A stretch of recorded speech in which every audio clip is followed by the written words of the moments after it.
नमस्कार। स्वर्णिम मध्य प्रदेश छत्तीसगढ़ में आप सभी का स्वागत है। मैं हूं आपके साथ प्रियंका तिवारी। खबरों को विस्तार से जानेंगे। छत्तीसगढ़ के सीएम भूपेश बघेल ने मीडिया से बात करते हुए कहा कि भारत जोड़ो यात्रा एक सुनहरे अध्याय के रूप में इतिहास में दर्ज हो गई है। आप भी सुने। कन्याकुमारी से लेकर कश्मीर तक एक असंभव सा काम जो सब लोग सोच रहे थे कर पाएंगे नहीं कर पाएंगे। जिस दिन घोषणा हुई थी और जब पद यात्रा शुरू की तब से ये चर्चाएं थी और जैसे जैसे उनकी पद यात्रा आगे बढ़ती गई लोग उससे जुड़ते गए।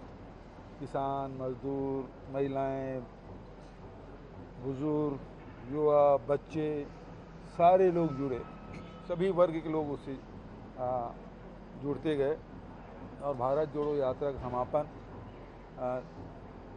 कश्मीर में कैसे होगा, लेकिन उन्होंने वो भी कार्य कर दिखाया और जाके वहाँ झंडा भी फहराया लाल चौक में।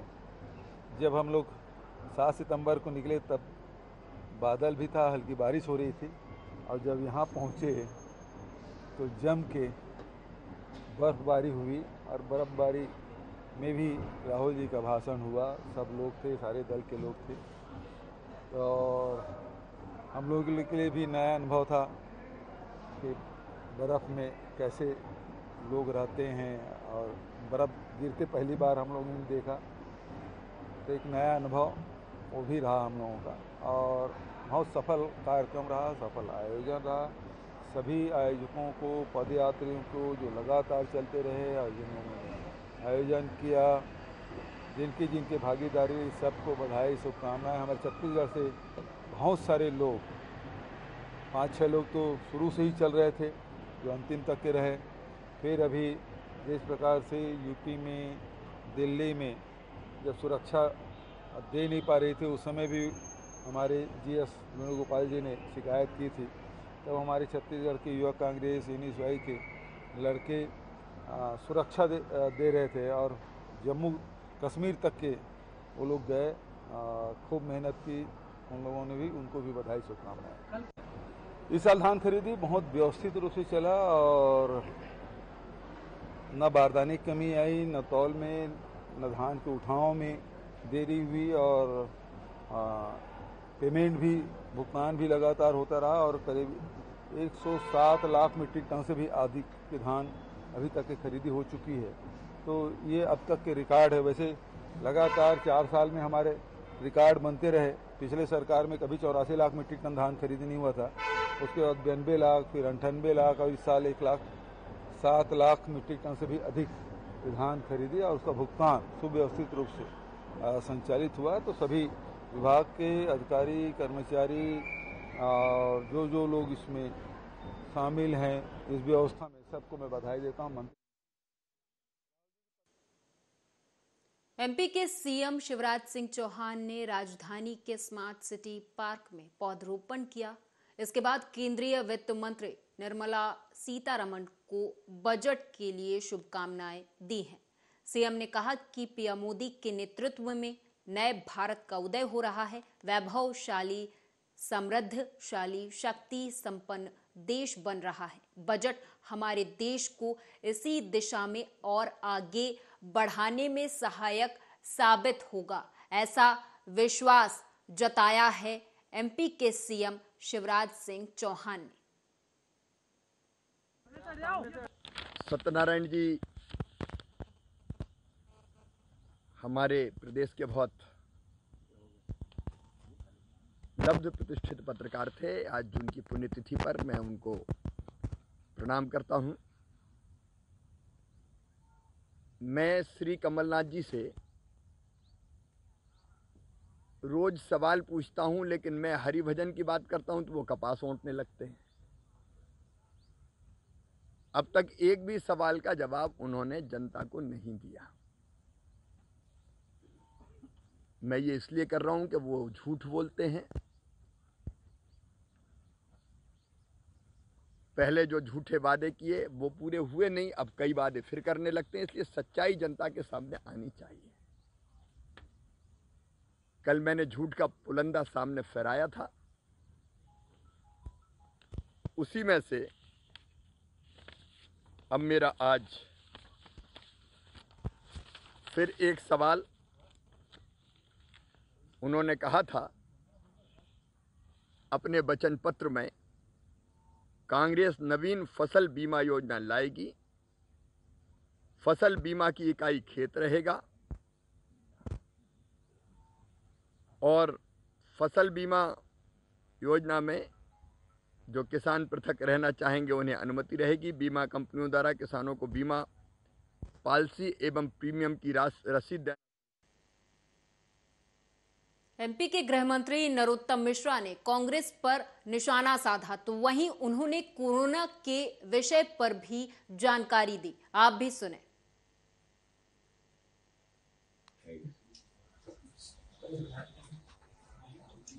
और गोविंद सिंह जी जैसे नेता का पोस्टर से फोटो नहीं हुआ मेरे लिए तो पीड़ा की बात।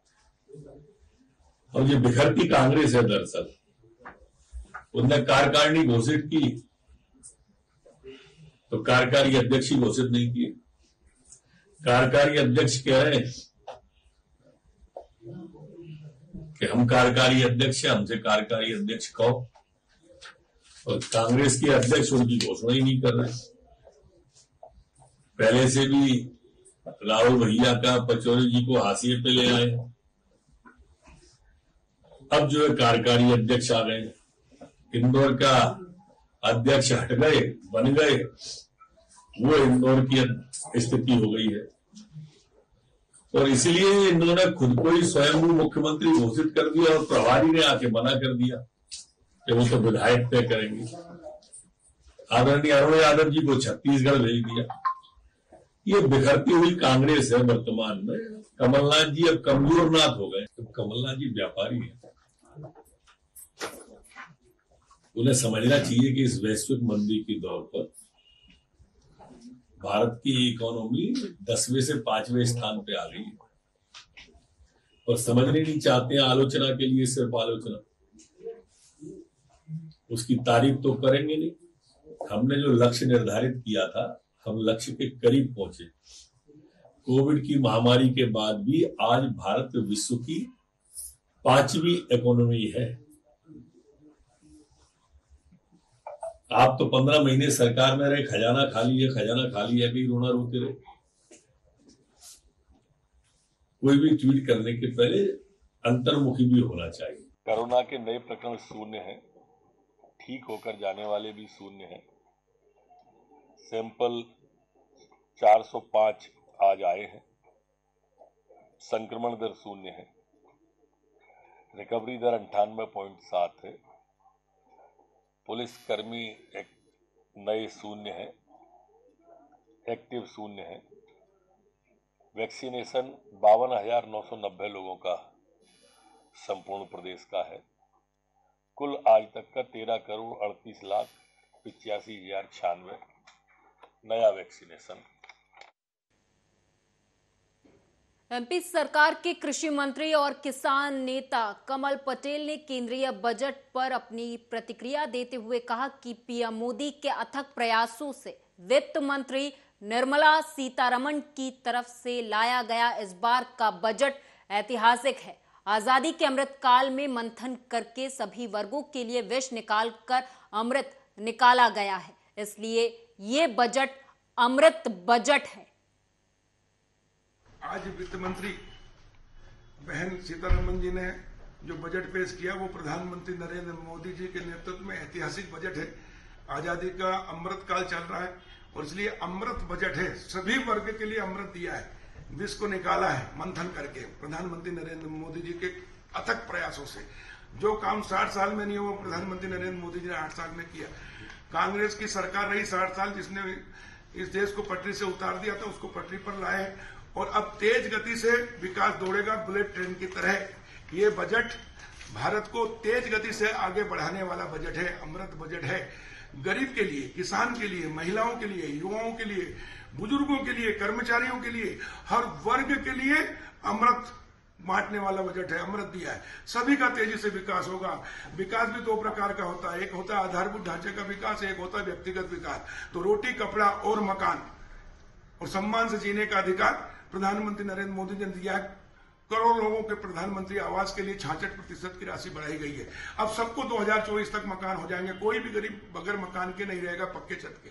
सबके घर शौचालय पहले ही बना दिए हैं। और उसके बाद हर घर पानी और 2 हाथ को काम। और किसानों के लिए प्राकृतिक खेती, 1 करोड़ किसानों को प्राकृतिक। सिविल अस्पताल का नाम सुनते ही आपके जहन में बेहतर इलाज की व्यवस्था घूमने लगेगी, और वो इसलिए क्योंकि शासन के द्वारा सिविल अस्पताल में बेहतर डॉक्टर, नर्स मौजूद रहते हैं। लेकिन इनकी लापरवाही से मरीज ठीक होने के बजाय जिंदगी और मौत के बीच झूलने लगे तो क्या कहेंगे आप? ऐसा ही एक मामला बलरामपुर जिले के वाड्रफ नगर सिविल अस्पताल में सामने आया है, जहां सड़क दुर्घटना में घायल पंडो जनजाति की महिला पहुंची और इलाज के दौरान एक्सपायरी मेडिसिन दे दी गई, जिससे घायल महिला की तबीयत ठीक होने के बजाय और बिगड़ गई, जिसे मेडिकल कॉलेज अंबिकापुर में एडमिट कराया गया है। रात में एक आरटीए का केस आया था, महिला पंडो थी और उसी के संज्ञान में आया है कि एक्सपायरी बोतल उसको लग गया है। तो संबंधित को, जो भी संबंधित जिम्मेदार हैं, उनको नोटिस जारी करके उचित कार्रवाई जो भी होगा किया जाएगा। अब ये त्रुटि तो हुआ है, एक्सपायरी दवाइयाँ नहीं होनी चाहिए, उनको अलग से डिस्पोज किया जाता है। लेकिन ये जांच कर रहे हैं अभी कि कैसे उस कार्टून में आया, क्योंकि उस कार्टून में 2024 के भी कुछ बॉटल थे और 3-4 जो एक्सपायरी थे वो भी आ गए थे। तो रात में एक नर्मदापुरम के पचमढ़ी रोड स्थित चिंता हरण मंदिर के पास एक तेज रफ्तार कार ने बाइक सवार को जोरदार टक्कर मार दी। इस दुर्घटना में करीब 5 लोग गंभीर रूप से घायल हुए हैं, जिन्हें स्थानीय लोगों की मदद से शासकीय अस्पताल में भर्ती करा दिया गया है।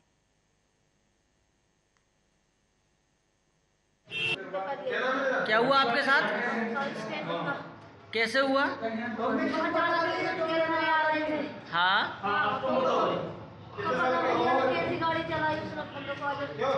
कार वाले ने टक्कर मारी आपको? कार वाला का भाग गया, खड़ा था रवि? सुजुकी कार चालक द्वारा अनियंत्रित तरीके से कार चलाते हुए स्टेशन रोड पिपरिया क्षेत्र में जो टूरिस्ट मोटल है उसके मोड़ पर कुछ 3-4 बाइक सवार लोगों का एक्सीडेंट कर दिया गया है, जिसके कारण उन लोगों को काफ़ी चोटें आई हैं। 3-4 लोग जो पीड़ित हैं वो अस्पताल में भर्ती हैं, कार्रवाई की जाएगी।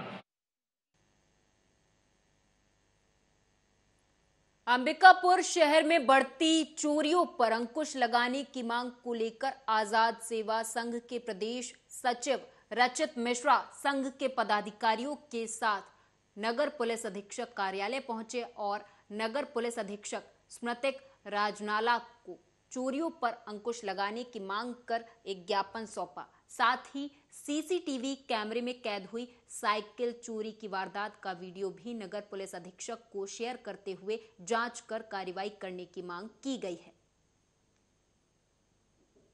बहुत ज़्यादा रहते हैं। वो शहर में जो अभी बाइक चोरी और साइकिल की चोरियाँ हो रही है, उसी को लेकर आजाद सेवा संघ के द्वारा ज्ञापन सौंपा गया है। और वो लोग मेरे को दिखाए भी थे कि किस प्रकार से साइकिल चोरी हो रही है, बाइक्स पे आके साइकिल को उठा के लेके जा रहा है। उस पर सीसीटीवी फुटेज में मेरे से शेयर किए थे।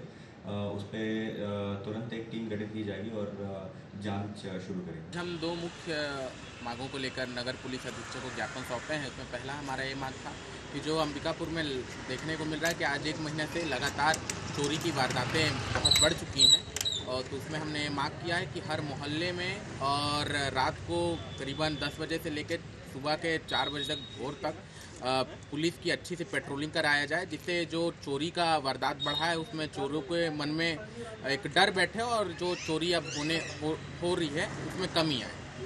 और दूसरी हमारी ये मांग थी कि देखने को मिल रहा है कि अंबिकापुर डिंडोरी नगर के शासकीय उत्कृष्ट खेल मैदान में आयोजित आम सभा अपर नर्मदा बांध कृषक संघर्ष मोर्चे की तरफ से आयोजित की गई। इस आम सभा में मुख्य तौर पर किसानों के घर, जमीन, धार्मिक स्थल, ऐतिहासिक स्थलों को बचाने और ग्राम सभाओं के बांध निरस्तीकरण का प्रस्ताव अहम मुद्दा रहा। समाज सेवी हरि मरावी ने इस दौरान आरोप लगाए कि आजादी के बाद से आदिवासी वर्ग के नेता विधानसभा और लोकसभा में सुने जाते हैं, लेकिन क्षेत्र की समस्या के लिए विरोध नहीं कर रहे हैं।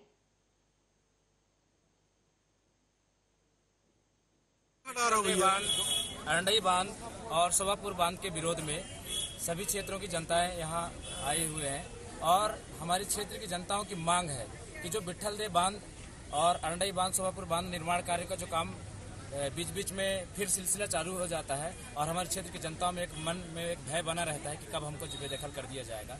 हम लोग यहाँ मांग कर रहे हैं, हमेशा शासन प्रशासन के द्वारा ये आश्वासन दे दिया जाता है कि बांध निर्माण नहीं होगा। बांध निर्माण नहीं हो रहा है वो बात तो ठीक है, लेकिन सभी क्षेत्र की जनताओं का मांग है कि जो बांध निर्माण का जो प्रक्रिया है उसको निरस्त किया जाए। अभी तक निरस्त करने की बात जब भी मांग की जाती है आश्वासन सिर्फ दिया जाता है, आज तक निरस्त की बात आई नहीं। आज दिए क्या बांध को लेकर के हमने मांग यही रखी है कि सबसे पहले संविधान का पालन हो। सरकार से भी आग्रह किए हमने कि संविधान के द्वारा आपके द्वारा जो कानून बनाया गया है विधानसभा में, लोकसभा में, उसका पालन नहीं होगा। संविधान कह रहा है कि आदिवासियों की भूमि हस्तांतरण नहीं होनी चाहिए। बड़े पैमाने पर देश में सबसे ज़्यादा आदिवासियों की भूमि हस्तांतरण और आने वाले समय में करोड़ों आदिवासियों को फिर से पुनः विस्थापन किया जाएगा। ये सरकार की मंशा है। आप कह रही है सरकार की इन क्षेत्रों में इनकी परंपरा को नष्ट नहीं होने दिया जाएगा। पेशा कह रहा है कि इनकी रूढ़ियों को नष्ट नहीं होने दिया जाएगा। अब तुम इधर तुम कानून लागू करते हो, उधर तुम बात बनाते हो। अगली खबर भिंड जिले से है, जहां उमरी थाना क्षेत्र के खैरा श्यामपुरा गांव में पीएम गरीब कल्याण अन्न योजना को पलीता लगाया जा रहा था। हितग्राहियों को मिलने वाला सरकारी राशन ग्रामीणों ने रात को कालाबाजारी करते हुए पकड़ लिया, जिसका वीडियो बनाकर सोशल मीडिया पर वायरल किया गया है। ग्रामीणों ने सरकारी अनाज से भरे पिकअप वाहन को पकड़ने के बाद उमरी थाना प्रभारी को सूचना दी। सूचना पाकर मौके पर पहुंचे उमरी थाना प्रभारी ने माल को व्यापारी के साथ पकड़कर पिकअप को जब्त कर लिया। फिलहाल मौके पर खाद्य विभाग की टीम पहुंचकर कार्रवाई में जुट गई है।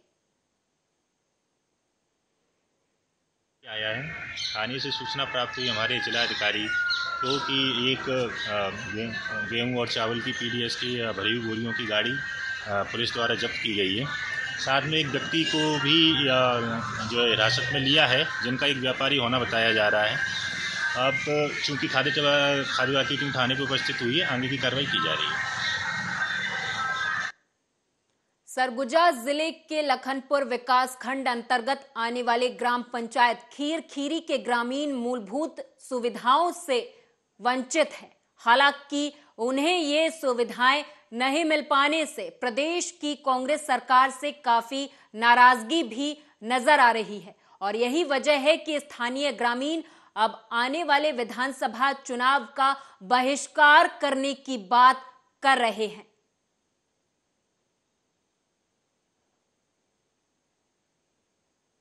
समस्या बिजली का समस्या, आंगनबाड़ी, स्कूल का समस्या को लेकर इस जगह आए हम लोग। कई वर्षों से हम लोग वहाँ पर समस्या काट रहे हैं, परंतु हर कोई बोलते हैं कि हो जाएगा, परंतु कोई समस्या का समाधान नहीं कर रहे हैं। बस हमें प्रोत्साहन दिए जा रहे हैं, परंतु कई वर्ष बीतते जा रहे हैं, परंतु आज तक कुछ नहीं बना है। और सोसाइटी वगैरह नीचे मिलता है, उसे बड़ी मेहनत से हम लोग ढो के चढ़ाते हैं। बहुत घटिया है और रास्ता। और आज आप लोग कहाँ हैं? हम लोग कलेक्टर ऑफिस आए हैं। क्या मांग है, मतलब क्या बोले? हम तो नहीं मिले हैं। रोड का समस्या। छत्तीसगढ़ के लोरमी में धान खरीदी के अंतिम दिन लोरमी एसडीएम पार्वती पटेल के नेतृत्व में छापामार कार्रवाई करते हुए प्रशासन ने लोरमी के डोंगरिया गांव में बिचौलियों के घर से 850 क्विंटल धान जब्त किया है। जब्त धान की कीमत लगभग 18 लाख से अधिक बताई जा रही है। वहीं टीम ने धान से भरे हुए 2 पिकअप वाहन को भी जब्त किया है।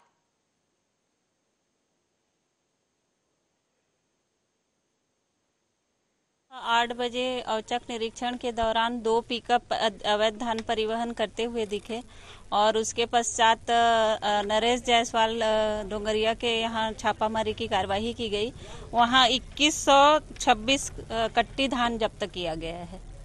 मैम, जो पिकअप भी जब्त किया गया वो किसका पिकअप, वो जानकारी मिली? पिकअप एक नरेश जायसवाल का है और लेखराम जायसवाल का है। मैम, चूंकि धान खरीदी तो आज का आखिरी दिन है, लेकिन ये बड़ी मात्रा में धान जब्त किया कि कहीं खपाने की कोशिश की जा रही थी? ये फुटकर व्यापारी है और इनकी धान रखने की कैपेसिटी 10 क्विंटल की है। इनके द्वारा अपनी क्षमता से अधिक धान का भंडारण किया। छात्रवृत्ति और दिव्यांग बच्चों के लिए विशेष सुविधा मुहैया कराने वाली शिक्षा विभाग सरगुजा जिले में नाकाम साबित हो रही। ऐसा हम नहीं कह रहे, कलेक्टर जनदर्शन में पहुंचे, वहां पर ये सब नजर आया, जहां पर दिव्यांग छात्र मिथुन साहनी ने शिक्षा विभाग की मूलभूत सुविधाओं को लेकर योजनाओं की पोल खोल दी। दरअसल जिला मुख्यालय अंबिकापुर की मिडिल स्कूल नमना कला में पढ़ने वाले छात्र मिथुन साहनी ने कहा कि उसे स्कूल में दिव्यांग बच्चों को मिलने वाली सुविधाएं प्रधान पाठक नहीं दे रहे, छात्रवृत्ति भी प्रधान पाठक नहीं दे रहे। जब भी सुविधाओं की मांग की जाती है तो प्रधान पाठक की तरफ से कहा जाता है कि जो दिव्यांग लोग हैं उन्हें कोई सुविधा नहीं मिलेगी।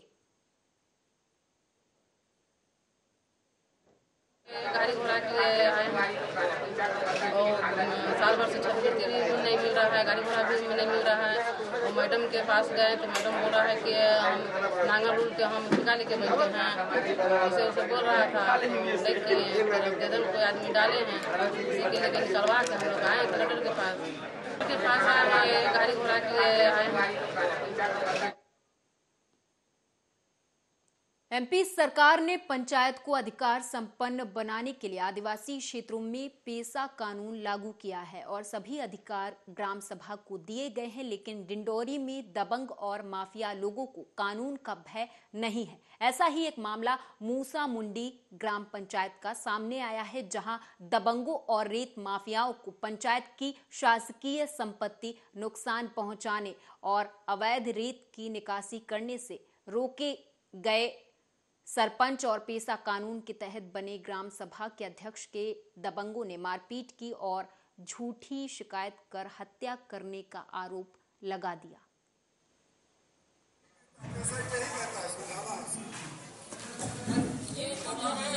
एक्चुअल में ये तो शिकायत पत्र आया है। शिकायत पत्र के आधार पर हम लोगों ने 107-16 की कार्रवाई कर देंगे और उसकी शिकायत पत्र की जांच करवा लेंगे। दूसरे पक्ष द्वारा भी सरपंच लोगों पर आरोप लगाया गया तथा एक व्यक्ति की मौत का एक मामला सामने आया। नहीं, ये जो एक आया है तो वो तो ऐसा जो है कि वहाँ पर हम लोग फिर दूसरे दिन हम पूरे ग्राम सभा अध्यक्ष, मेंबर, सरपंच साहब, हम बहुत मतलब सभी लोग वहाँ गए समझाइश करने कि ये गैर कानूनी जो कर रहे हैं, उत्खनन कर रहे हैं, माफियाओं के सहयोग से हो रहा है सब।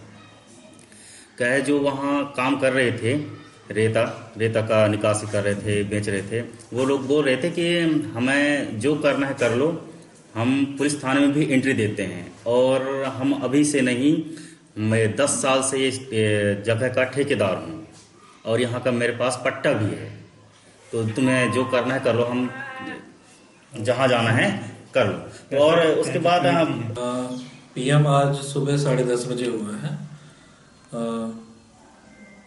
पीएम के दौरान में जो हमको फाइंडिंग्स मिली हैं उसमें ये चीज़ आ रही है कि सामान्य कार्डियक अरेस्ट हुआ है उसको कल, और शरीर में बाहरी किसी प्रकार की या किसी और अंग में अंदरूनी किसी प्रकार की कोई चोट नहीं है। उसकी एक सामान्य मौत है। वो एक सामान्य मौत है।